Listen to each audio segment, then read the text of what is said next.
If you truly want to learn pitching mechanics, you need to learn biomechanics. Biomechanics is the science of movement, and it has universal principles of how all this works. It's already been figured out by a bunch of smart people. So when you're listening to coaches or other players break down pitching mechanics using terms they're making up, you're really not learning accurate information. And more than likely, it's not having the best effect on your knowledge, your ability to help yourself. So I'm gonna give you some simple basics of biomechanics so we can help start educating you on this universal language of how to break down pitching mechanics. The first one we're gonna talk about is the kinetic chain. What is the kinetic chain? We've heard this before. It's all the segments of the body and how they work together.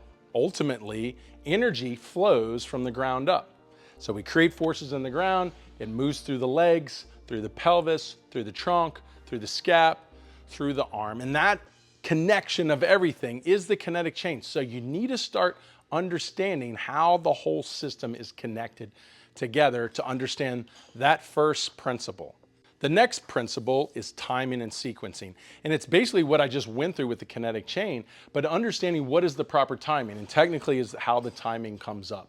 But you really need to learn it, the details of it, when it comes to pitching.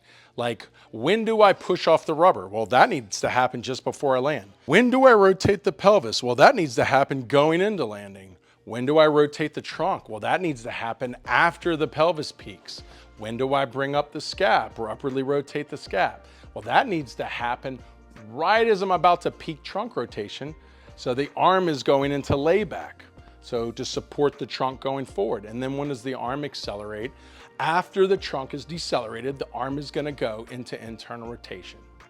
So now that you're learning and you take some more time to understand these key universal principles of biomechanics, then you're gonna have a better understanding if you're getting the best advice when it comes to pitching mechanics, or you'll know what you need to truly do to improve those pitching mechanics.